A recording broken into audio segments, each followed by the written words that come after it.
Halo teman-teman, Assalamualaikum warahmatullahi wabarakatuh. Selamat datang kembali di channel Denpono Media.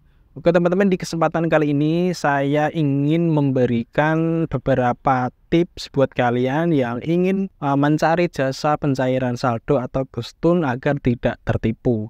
Tapi sebelum itu, buat teman-teman jangan lupa untuk subscribe terlebih dahulu ke channel ini biar channel Denpono Media bisa terus berkembang.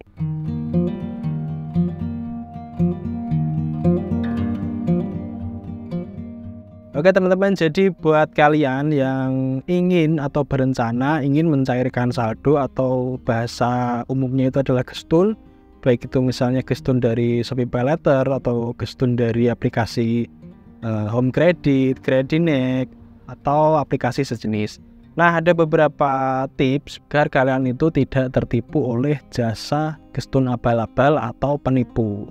Jadi yang pertama, teman-teman itu pastikan mencari jasa yang aktif. Aktif di sini maksudnya itu si jasa ini aktif. Misalnya kalau dia YouTuber atau mungkin influencer di IG atau TikTok, itu dia tuh aktif membuat konten, tapi kontennya itu juga harus original teman-teman, bukan repost atau upload ulang dari konten video milik orang lain seperti itu. Jadi pastikan itu kontennya, pastikan akunnya itu aktif dan selalu membuat konten original seperti itu teman-teman. Selanjutnya teman-teman bisa perhatikan di setiap kolom komentarnya di setiap konten yang diupload apakah ada sesuatu yang mencurigakan atau tidak teman-teman, seperti itu. Kemudian yang ketiga, teman-teman bisa cek di aplikasi Get Kontak. Kalau misalnya meragukan atau gimana, bisa cek di aplikasi Get Kontak. Nih teman-teman bisa melihat semua tag yang ada di nomor tersebut. Tapi teman-teman, ini sekarang ini nggak terlalu efektif juga, karena setiap pengguna atau setiap penipu misalnya ya, itu biasanya bisa menggunakan nomor baru atau nomor yang sekali pakai seperti itu.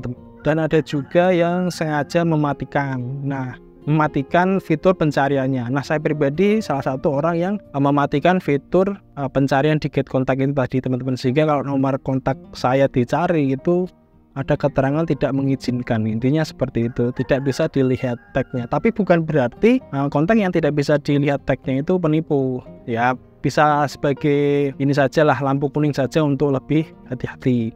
Kemudian yang keempat, teman-teman perhatikan gerak-gerik dari si jasa ini. Jika kalian sudah menghubungi si jasa ini, kemudian kok ada unsur seperti memaksa kalian untuk melakukan transaksi, sebaiknya teman-teman tahan, jangan dilanjut terlebih dahulu seperti itu. Biasanya penipu kalau sudah mulai dapat korban itu akan terus menghubungi atau meyakinkan si calon korbannya seperti itu.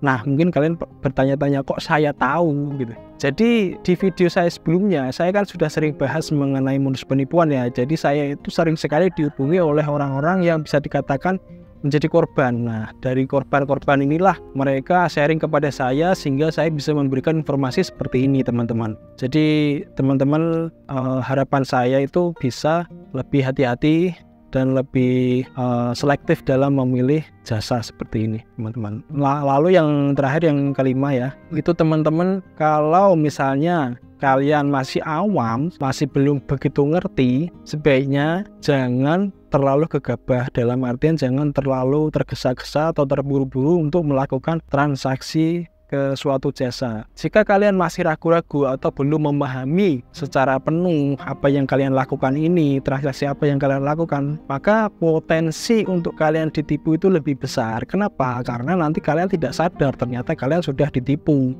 gitu teman-teman. Modusnya mereka memberi instruksi, tapi karena kalian nggak paham, jadi nggak sadar kalau itu sudah masuk dalam penipuan. Seperti contohnya ya, itu beberapa waktu yang lalu ada orang yang menghubungi saya, dia kena korban gestun atau jasa gestun yang nipu itu di TikTok.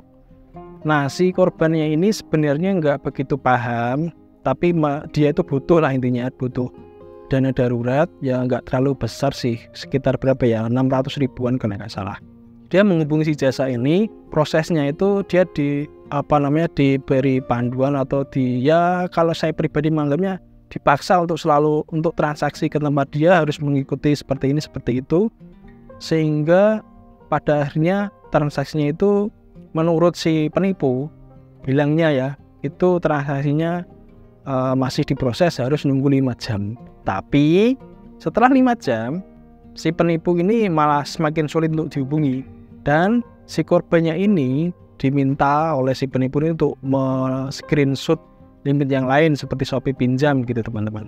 Nah ini kan sudah nggak beres, ngapain Shopee Pinjam pakai di screenshot segala gitu kan, padahal Shopee Pinjam ini kan bisa dicairkan sendiri tanpa bantuan gitu. Nah pada intinya mereka itu, si penipu akan memanfaatkan kelengahan korbannya, ketidaktahuan korbannya. Jika kalian ada pertanyaan ya, bisa komen saja di bawah, nanti kita diskusi di sana.